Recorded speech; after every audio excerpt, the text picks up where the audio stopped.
The night was cold and silent. The human sat alone in his small wooden house far from the crowded cities of Earth's new colonies. He liked the silence, the dark, and the way the alien forest whispered in the wind. But on this night, the silence felt heavier than usual. It pressed against his chest as if warning him that something was about to happen.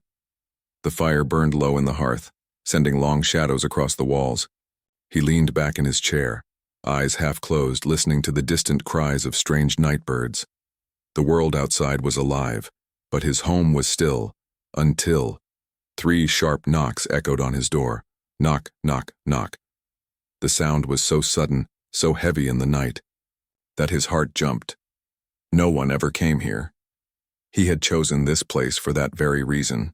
The nearest settlement was hours away, and the alien villages farther still. Travelers did not pass this way at night. And yet, someone was standing at his door, knocking again, louder this time. Knock, knock, knock. Slowly he rose to his feet. Every step toward the door felt heavier than the last. The wind outside howled as if it carried a warning. When he finally reached the door, his hand hesitated on the wooden handle. A cold draft slipped through the cracks, chilling his skin. Something inside told him not to open it. But the knocking came again, urgent, almost desperate. He could not ignore it. With a slow breath, he pulled the door open, and there she was, tall, cloaked in the rain. Her figure strange and otherworldly under the silver light of the alien moon. Her eyes glowed faintly, golden and sorrowful. Behind, her 2 small shapes huddled close, children, their faces hidden in the folds of her cloak. She looked straight into his eyes and spoke, her voice low, trembling, but clear. "I will warm your bed, human. My children need a father." The words struck him harder than the cold rain. He froze, his hand still on the door. For a moment he thought he had misheard her, but the look in her eyes told him he had not. The alien woman stood there, soaked and desperate, offering herself and her children to him. It was not a trick of the night. It was real. He opened his mouth to speak, but no words came. The children shifted, peeking out from the cloak. Their eyes were large, glowing faintly like hers, but filled with fear. The smallest one whispered something in a language he did not understand. The woman pulled them closer and waited as if his answer meant life or death. Why me, he thought. Why here? Why now? He had lived quietly for months, away from the war, away from both humans and aliens. He wanted peace, but the universe had brought this woman and her children to his door. Her face was strange, not human, but her grief, her fear, her desperation, those were human enough. The fire behind him crackled weakly, as if urging him to act, but still he could not speak. The rain grew heavier, falling in sheets across the forest. Thunder rumbled in the distance. The woman lowered her head, her wet hair clinging to her pale skin. Her voice shook as she whispered again, "Please, I beg you, my children need you. If you turn us away, we will not survive this night." The man's chest tightened. He did not know this woman. He did not know her story. And yet, there was something in her tone that pulled at him. A voice in his mind whispered that this moment was no accident. That opening his door had already changed everything. He looked past her into the darkness of the trees. For a brief second, he thought he saw movement, shadows shifting where no shadows should be. Perhaps they had been followed. Perhaps danger was already near. The woman's eyes widened, as if she saw it too. She stepped closer, her children clinging to her legs. He could smell the sharp scent of rain on her skin, hear the soft tremble in her breath. The silence between them stretched, heavy and tense. The fire crackled inside. The rain poured outside, and still he stood frozen. Then finally he stepped aside, opening the door wider. "Come in," he said at last, his voice rough, uncertain but firm enough. The woman's shoulders sagged with relief. Her children hurried past him, their small feet wet against the floorboards. She followed them, giving him one last look of gratitude and fear. Then he closed the door, shutting out the storm. But he knew as the lock clicked that the real storm had just entered his home. The small house was warmer now, but the air inside carried a heavy weight. The firelight flickered against the walls, painting the room in soft gold. The man sat on the wooden chair, his eyes fixed on the strange woman and her 2 children. They sat near the fire, their wet cloaks steaming slowly in the heat. The children huddled close together, whispering to each other in soft tones he could not understand. The woman, however, said nothing at first. Her glowing eyes watched the flames, but he could feel her thoughts pressing against him like a storm outside the walls. Finally he spoke, his voice quiet but sharp. "You should explain. Why are you here? Why come to me?" The woman lifted her gaze to him, and in that moment, he felt as if she carried centuries of sorrow inside her eyes. "My husband is dead," she said simply. The words were flat, like stones dropped into water, but the weight behind them was deep. "He was killed. In the war your people brought, the war my people fed. He is gone, and now my children are left with no one." The man shifted uncomfortably. He had left the war behind, or so he thought. He had buried his uniform, buried the orders, buried the screams and smoke of battlefields, but now the war had found him again, knocking at his door in the form of a widow and her children. "My own kind will not help me," she continued, her voice low but steady. "They see me as weak, corrupted, because I once showed mercy to a human. To them, I am already lost. They would rather see me and my children starve than admit we are still part of their blood." The children looked up at her words, their small faces pale, their glowing eyes wide. One clutched her arm, the other buried his face against her cloak. The man's chest tightened, though he tried to push the feeling away. "You said something strange at the door," he muttered, his hand clenched around the chair, remembering the shocking words. "You said you would warm my bed, that your children needed a father. Why would you say that to me, a stranger?" The woman did not flinch. Her head lifted proudly, though her voice trembled beneath her calm. "Because you are human. Because your kind is different. I have seen it. I have felt it. Humans are not like us. You carry fire inside you, and though you bring destruction, you also bring hope. My children need hope. They need someone who can teach them courage, someone who can protect them from what is coming." Her words struck deep. The man wanted to laugh, to shake his head, to deny everything. He was no hero, no father, no savior. He had come here to disappear, to bury himself in silence. But she looked at him as if he were the last chance she had. The fire crackled louder, filling the silence. The children leaned closer to the flames, their small hands stretched out for warmth. Their eyes glanced at him, uncertain but curious. The younger one whispered again in the alien tongue. Then, tried in broken human words, "Father?" The man froze. The word cut through him like a blade. He shook his head quickly, his voice rough. "No, I am not." But the child only tilted his head, watching him. The woman reached out and pulled the child closer. "Do not force it," she murmured. "But understand this, they already feel what I feel. They already see you as something more than a stranger. That is why we came, that is why we risked everything." The man looked away, his jaw tight. He poured himself a cup of water from the jug, his hands shaking slightly. He drank, but the taste was bitter, as if the truth had poisoned it. Outside, the wind howled against the walls, carrying distant echoes of movement. The woman's ears twitched, sharper than his, and her head turned toward the door. "They are hunting us," she whispered, her voice tense. Her hand moved instinctively to shield her children. "They know I fled. They know I carry something they want, and they will not stop until they find us." The man's eyes narrowed. "Something they want," he repeated. "What do you mean, what do they want with you and the children?" The woman hesitated, her glowing eyes reflecting the firelight like molten gold. For the first time he saw fear break through her calm. "My children," she whispered, her voice almost too soft to hear. "They are not like the others. They carry gifts. Gifts my people fear. Gifts your people would use. And that is why both sides will hunt them. They cannot be allowed to fall into anyone's hands."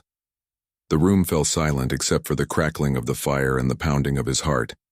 The children's faces were innocent, small, fragile.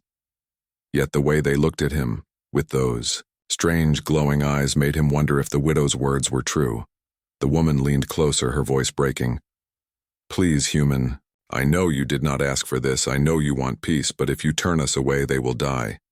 And if they die, something greater will be lost, something the stars themselves may weep for." The man sat frozen, torn between anger, fear, and something else he did not want to name. The storm outside beat harder against the walls. He knew that whatever choice he made tonight, his quiet life was already gone. The widow's story had pulled him into a web of danger and fate, and deep down he felt that this was only the beginning. The house felt smaller with them inside. The man sat in silence, his hands resting on his knees, watching the woman and her children. The fire burned brighter now, chasing away the damp cold, but it could not push away the unease in his chest. The widow's words still echoed in his head. Her husband was dead, her people had rejected her, and now both humans and aliens wanted her children. He did not want this burden, but he had already let them in, and now the choice was no longer simple. The woman shifted near the fire, brushing the wet hair away from her face. Her glowing eyes followed his every move, calm but filled with something heavy. Gratitude, maybe, but also fear. The children sat close to each other, whispering in their strange tongue, then looking at him with wide eyes. He could not deny the way they stared at him, as if waiting for him to decide their fate. Finally he rose, his voice low and rough. "You can stay tonight, that is all. When the sun rises, you will leave. This is not my fight." The widow's eyes lowered, but she did not argue. She pulled her children closer, nodding once. "Tonight is enough," she whispered, though her tone carried something unspoken, as if she knew that once he gave them shelter, there would be no turning back. The children lay down near the hearth, their small bodies curled under a blanket. The man brought them bread and water, simple food, but they ate it quickly, as if they had not eaten in days.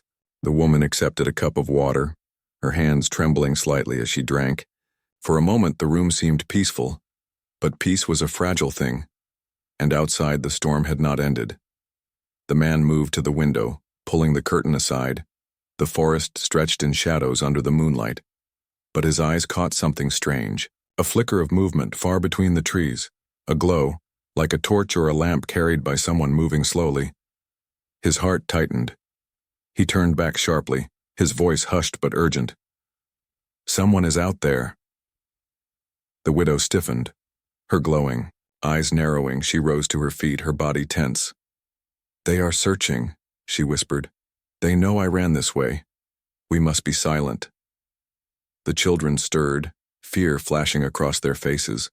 The man grabbed a heavy plank from the corner of the room, sliding it across the trapdoor in the floor. It led to a small space under the house where he once stored supplies. He had not used it in years, but now it would have to serve. "Get in quickly," he ordered. The woman hesitated only for a moment before gathering her children. They moved, quietly, their small feet tapping the wood. The boy looked back at the man, eyes wide and unblinking, as if asking a silent question. The man avoided his gaze, pushing them gently into the hidden space. The widow climbed down last, her hand brushing against his for a brief second. Cold, trembling, yet strong. He pulled the plank back in place and covered it with a rug. The fire crackled louder, as if to cover the sound of his racing heart. Moments later, the knocking came, heavy, sharp, commanding. "Open the door, human," a voice called, rough and cold. "This is patrol. We are searching for a fugitive, a widow, and her spawn. They have been seen near here." The man froze, his mind racing. His hand moved to the door handle, but he stopped, breathing deeply. He could feel the eyes watching from beneath the floor, the widow and her children silent in the dark. If he betrayed them, they would be taken, maybe killed. If he protected them, he would become a target himself. The choice pressed on him like a weight. The knocking came again, louder this time. "Do not delay, human, open this door." He forced his voice steady. "One moment," he called back. He unlatched the door slowly, swinging it open. Outside stood 3 soldiers, armored and armed. their eyes sharp under the glow of their helmets. The leader stepped forward, his gaze sweeping the room. "You live alone," he stated, not a question but a challenge. The man nodded slowly. "Yes, I live alone." The soldier's eyes narrowed. "We tracked footprints here. Small prints, not human, they end at your door." His hand hovered near his weapon. "Where are they?" The man's jaw tightened. He forced a shrug, his voice calm. "Storm washed away tracks. You see shadows in the rain. There is no one here but me." For a moment, silence filled the doorway. The soldier's eyes studied him, cold and searching. Behind the man's calm face, his heart pounded like a drum. One wrong word, one flicker of fear, and everything would be lost. Finally, the soldier spat to the side. "If you see her, you will report, human. Anyone who shelters her will be punished as a traitor." He leaned closer, his voice dropping to a hiss. "And traitors burn." With that, the patrol turned, their boots heavy against the wet ground. The glow of their lamps faded slowly into the trees. But the man did not move, not until the sound of footsteps vanished into the storm. Only then did he breathe again, his hands trembling as he shut the door. The fire flickered low, shadows stretching across the room. He pulled back the rug and lifted the plank. The widow's eyes met his first, glowing in the dark. The children clung to her, their faces pale but alive. They crawled out slowly, silent, waiting for his words. For a long moment, the man only stared at them. He had lied to soldiers, risked his life, chosen their side without meaning to. And in that silence, he realized something that shook him to his core. He had given them more than shelter. He had given them his protection, and that meant he could never go back. The night did not return to silence. Even after the soldiers left, the man felt the weight of their presence still pressing against the walls of his house. He sat by the fire, staring at the door as if it might burst open again. The widow and her children sat close together, whispering in their strange tongue, their voices like soft threads of fear weaving through the room. The firelight danced on their faces, and he could see how pale the children looked. Their eyes glowed faintly in the dim light, filled with worry and exhaustion. The woman's gaze was steady, but there was no denying the tremble in her hands as she held them. They had been hunted before, and they would be hunted again. He knew it, and she knew it. "You should leave before dawn," he muttered, his voice rough. "They will come back. If they suspect me, they won't stop with questions. They'll burn this place to the ground." The widow lifted her head slowly, her golden eyes locking on him. "And if we leave, we will die," she said, her tone calm but edged with truth. "You saw how they searched. They will not rest until they have. Us, you saved us tonight, but tomorrow they will return, and they will not ask again." The man clenched his jaw. He wanted to deny it, to send them away and reclaim his quiet life. But deep down, he knew she was right. He had crossed a line the moment he opened the door. There was no going back. Sound broke through the silence, faint but sharp. The man froze, his head turning toward the window. The widow stiffened, her body tense. The children fell quiet, their glowing eyes wide. Outside, boots pressed against wet soil. Not 3 this time, but more. The patrol had not left. They had circled back. The man's heart pounded as he moved quickly, motioning for the widow and her children to stay low. He doused the fire with a heavy blanket, plunging the room into shadow. The only light now was the thin silver glow of the alien moon seeping through the cracks. "Under," he whispered sharply, pulling back the rug again. The children scrambled down into the hidden space, the widow following close behind.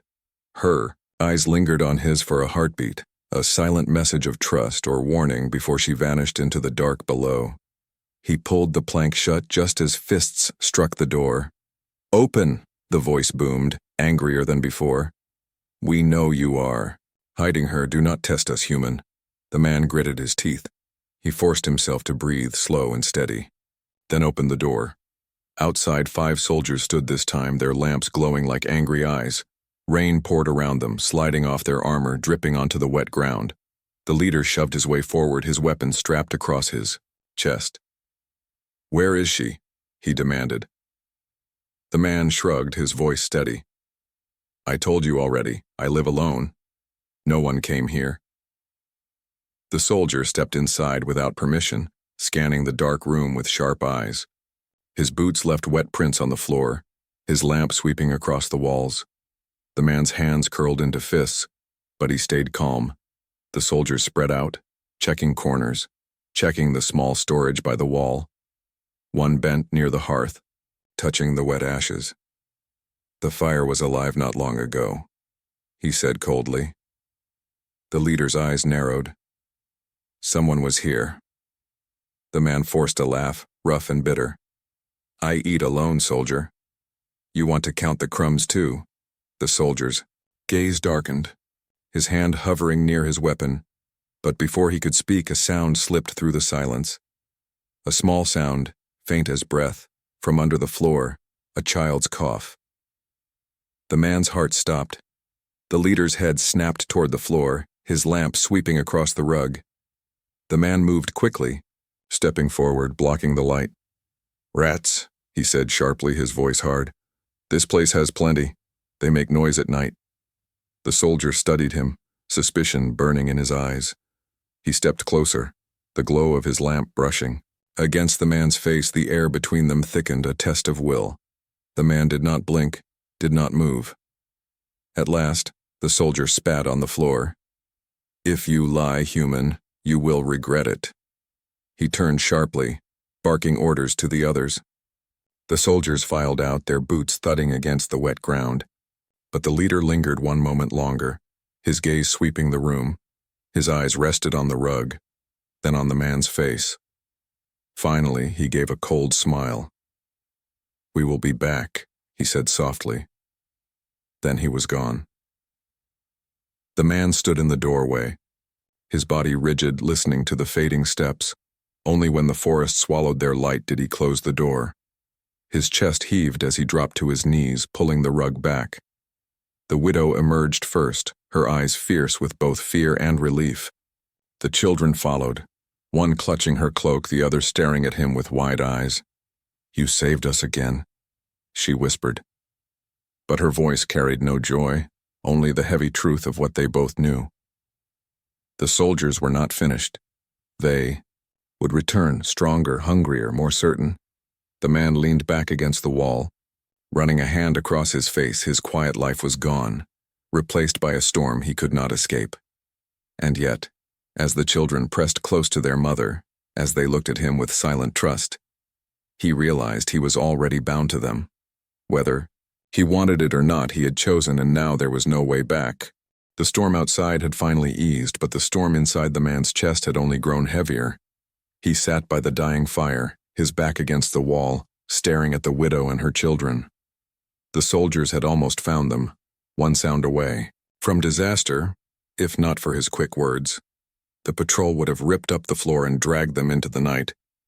He should have been relieved they were gone, but instead, he felt a strange weight in his heart. The choice he had made now tied him to them, whether he wanted it or not. The widow sat quietly, her cloak wrapped tight around her children. She did not speak at first, but her glowing eyes rested on him, watching, measuring. The children, however, were restless, their small voices whispering in their alien tongue. One of them, the younger, crawled closer to the man, tilting his head curiously. The man frowned, shifting back, but the child reached out a small hand and touched his arm. In that moment, something strange happened. A warmth spread through his chest, not physical, but deeper, like a pulse of light moving through his blood. For an instant, he felt his own. Thoughts reflected back at him as if the child could see into his mind. Memories flickered, his days as a soldier, the smoke of war, the screams of comrades, the silence of the forest after battle. Then, just as quickly, the warmth faded. The child pulled back, his glowing eyes wide, and whispered a single word, broken but clear. Sad. The man froze, his heart jolting. He had not spoken of his past, had not shared his pain with anyone. And yet the child had felt it, touched it, named it. The widow's eyes softened as she watched. They can sense you, she said quietly, her voice carrying both pride and sorrow. They feel what you feel, they know your heart. This is their gift. The man shook his head, his voice rough. No, that's not possible. They're just children. But even as he said it, he knew it was true. He had felt the touch, the strange echo in his mind. It was not imagination. The older child moved closer now, his small hand resting on his mother's knee. He looked at the man with eyes too deep for his age. You fight inside, the child said in broken human words, his voice trembling but clear. You want to send us away, but you don't. The man's breath caught. He turned away sharply, staring at the dark window. The truth of the child's words cut deeper than the soldier's threats. He wanted to deny it, but he could not. He did not want them here. And yet, he could not force himself to open the door and cast them out. The widow's voice broke the silence. My people fear them for this. They believe such gifts are dangerous. That children who can touch the mind will bring ruin. And your people, your soldiers would see them as weapons, tools for war. They would never see them as children. She held her children close, her hand trembling as she brushed their hair back. They are hunted by both sides, hated for what they are, loved only by me. The man turned back, his eyes meeting hers. There was no pride in her voice, only desperation. She was not boasting of their gift. She was begging him to understand. He looked at the children again, their faces small, innocent, yet carrying eyes that seemed far older than their years. They were not ordinary. They were something more, something dangerous, and now he was tangled in their fate. The younger child crept closer again, his glowing eyes searching the man's face. You are lonely, he whispered softly, the words broken but sharp as a blade. You hide in the woods because you hurt inside. You think no one sees you, but we see you. The man's throat tightened. He wanted to shout, to tell the child to stop, but the words would not come, because it was true, every word of it. He had run to this quiet place to escape, to bury his wounds, but the children had uncovered them in moments. The widow's gaze softened, her voice almost a whisper. They do not only see pain, human, they also see light. They can feel hope, and when they feel it, they give it back. This is why I call you Father.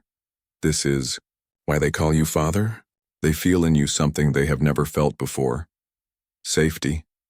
The man pressed a hand to his chest as if to steady himself. He wanted to deny her again, to push the words away. But the children's eyes held him still. And in the silence, he realized he could already feel something shifting inside him. A bond, fragile but undeniable. The room grew quiet again, the storm outside fading to a soft drizzle. But the peace did not last. From the distance, faint but certain, came the sound of horns echoing through the forest. The widow stiffened, her arms wrapping around her children. They come again, she whispered, her voice sharp with dread. This time they will not stop at questions. The man rose quickly, his chest heavy. The children clung to their mother, their glowing eyes wide. Their gift had revealed his heart, but it had also revealed theirs. They trusted him, saw him as father, and now they waited for his choice. Would he abandon them or fight for them?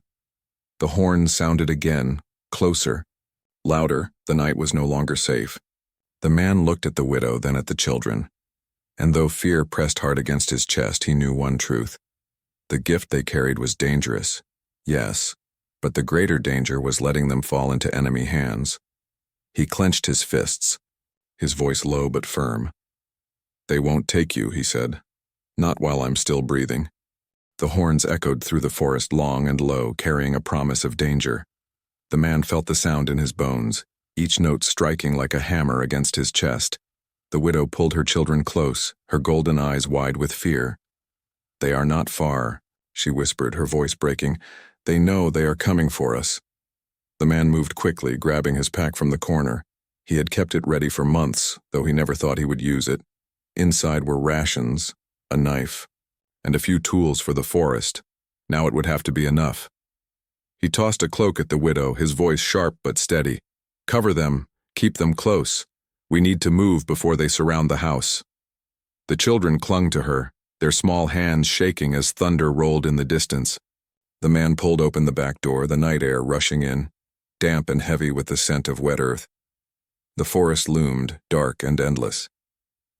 He had lived here long enough to know its paths, but tonight those same paths might betray him. Soldiers hunted like wolves, and wolves did not rest. They slipped into the trees, their footsteps silent on the wet ground. The man moved ahead, his senses sharp, every sound in the forest pulling at his nerves. The widow carried the youngest child, while the older kept pace. His eyes glowing faintly in the dark, the gift inside them seemed to pulse as if they could sense the danger chasing them. The man could feel it too, an invisible net closing around them. Behind them, voices rose, hard and cruel. Torches flickered through the trees, weaving like fire serpents in the night. Dogs barked, their snarls carrying across the wind.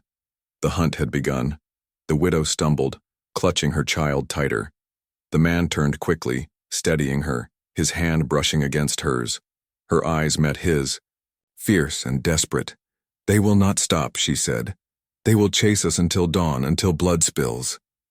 Her voice trembled, but her grip on her children did not falter. The man looked past her, his jaw tightening. He had lived alone, believing he could bury his past.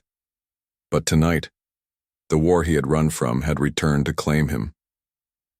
Only now he was no longer running for himself. He was running for them. They moved deeper into the forest, the wet branches scratching against their skin. The children whispered softly, their voices strange and unearthly.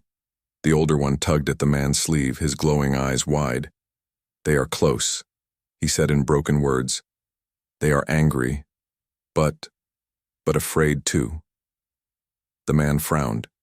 "Afraid of what?" he asked, though his voice was little more than a breath. The child's eyes flickered with something he could not name. "Afraid of us." The sound of snapping branches cut through the night. The man grabbed the widow's arm and pulled her down behind a fallen tree. Torches passed only yards away, soldiers shouting to one another. The dog sniffed the ground, growling. One of them turned its head sharply, barking into the dark. The man held his breath, his hand on the knife at his belt. The widow covered her children's mouths, her eyes never leaving his. The hunters paused, listening. The night hung heavy, ready to break. Then a horn sounded again, farther to the left. The patrol shifted, drawn toward the sound. Their torches faded, swallowed by the trees. The man exhaled slowly, sweat cold on his neck. "That was too close," he muttered. The widow nodded, her face pale but steady. Her voice was low, almost a whisper. "They will spread wider. They are trying to drive us into a trap," the man thought quickly, his eyes scanning the forest. There was one place, a place few dared to go, the old mountain ridge to the north filled with caves and broken ruins from wars long past. Dangerous, but it offered hiding where the forest could not. He turned to the widow, his voice firm. "We go to the ridge, it's the only chance." The children stirred at the words, their eyes glowing brighter. The older one spoke softly, his voice trembling but certain. "Yes, go north. There is something waiting there." The man frowned, but there was no time to question. He led them onward, pushing through the dark. Behind them, the hunters' voices rose again, closer now. Torches flared, and the barking of dogs grew sharper. The pursuit was tightening. They reached a shallow stream, its water cold and fast from the storm. The man crouched, motioning for them to follow. "Through here," he whispered. "The water will hide our tracks." The widow obeyed, lifting her children carefully. They waded into the stream, the water numbing their legs, pulling at their clothes. The man moved last, his eyes never leaving the trees behind them. Shadows flickered at the edge of the forest, soldiers searching. The stream carried them farther north, away from the voices. But even as they moved, the man knew it would not be enough. The children clung to their mother, their glowing eyes fixed on the man. The older one whispered again, "They will not stop, but you will stop them." The man froze, his breath catching. The words felt heavy, as if they carried more than a child's guess, as if the gift inside them had shown them something of what was to come. He stared at them, then shook his head, pushing forward through the water. There was no time to think of destiny, only survival. When they finally climbed from the stream, the ridge rose in the distance, sharp against the pale sky. The widow looked to it with both hope and dread. The man's grip tightened on his knife. The hunt was far from over. The night would not grant them peace. But in his chest something had changed. He was no longer running only to survive, he was running to protect, and he would not let them fall. Not while his blood still burned in his veins. The ridge rose like a black wall against the fading night, jagged and sharp, its peaks cutting into the pale sky. The man led the way, his boots slipping on the wet stone, his breath heavy. Behind him, the widow carried the youngest child while the older one held her hand, their glowing eyes shining faintly in the dark. The horns had grown distant for a time, but he knew it would not last. The hunters would not stop, not until they had spilled blood. The ridge was no safe haven. It was a place whispered about in old stories, a graveyard of wars long forgotten. Caves riddled the stone cliffs, ruins of ancient machines rusted under layers of moss. Even the forest animals avoided it, as if they could still hear the echoes of battles that had ended centuries ago. But to the hunted, it was the only chance. The man pushed forward, leading them toward a narrow crack in the rock. "This way," he said, his voice low. "It leads into the caves. We can hide until the patrol passes." The widow nodded, her cloak dripping with rain, her face pale but steady. She looked at him with eyes that carried both trust and fear. "You guide us," she whispered. "We follow." They squeezed into the crack, the stone scraping against their shoulders. The cave swallowed them, damp and cold, the air heavy with dust. The children clung to their mother, their breaths quick. The man lit a small torch, its light flickering across the jagged walls. Shapes moved in the shadows, broken metal and carved stone, relics of another time. For a moment, silence wrapped around them. The only sound was the drip of water and the soft crackle of the torch. But then, faint and growing louder, came the sound he had dreaded, boots striking stone, voices shouting, dogs barking. The hunters had followed. The man's jaw tightened, his hand gripping the knife at his belt. He turned to the widow, his eyes sharp. "Keep them behind you, no matter what." She touched his arm, her fingers trembling but strong. "You cannot fight them all," she whispered. "They will crush you." His voice was low, steady. "Then I will fall, buying you time." The widow's eyes filled with something unspoken.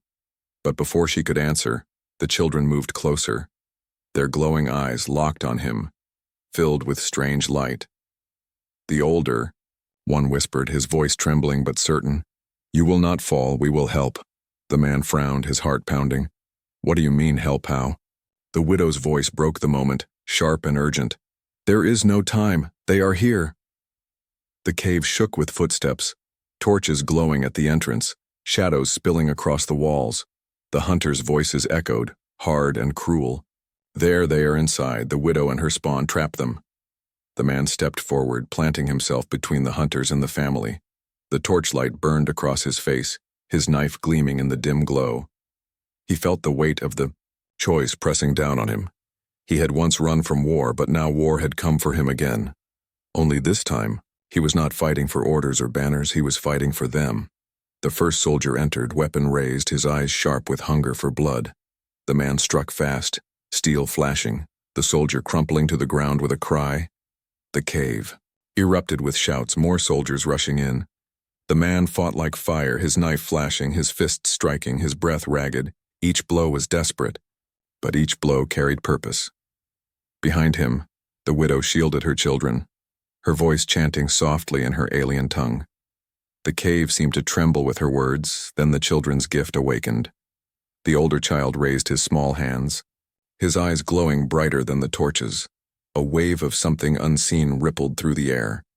The soldiers froze, their movements faltering, their eyes wide with sudden fear.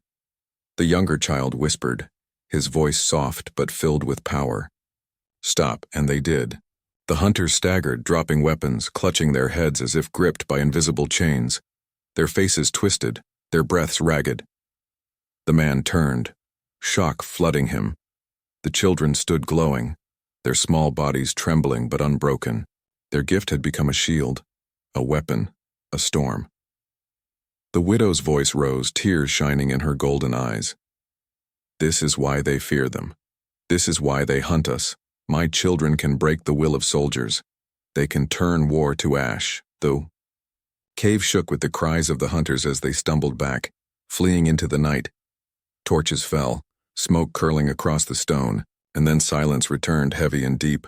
The man dropped to his knees, his breath heavy, his knife slick with blood. The widow knelt beside him, her hand resting on his shoulder. You see now? She whispered, her voice breaking. You see why they cannot fall into the hands of any army. The children moved closer, their eyes dimming as exhaustion took them. They clung to him, whispering in broken words. Father, safe. The man's chest tightened, his eyes closing for a moment. He had tried to live alone, to bury himself in silence. But now, he was bound to them by blood not his own, by trust, by destiny. He opened his eyes, staring into the dark mouth of the cave. The war was not over. It had only just begun. The widow's voice trembled as she spoke the final words. This is where it began, human, and maybe this is where it ends. And in the silence that followed, the man knew one truth. The hunters would return, the armies would march, the world itself would turn against them. But he would not abandon them. Not now, not ever. The storm outside raged again, as if the sky itself warned of what was coming. And deep inside the cave, a father not by blood but by choice prepared to face it.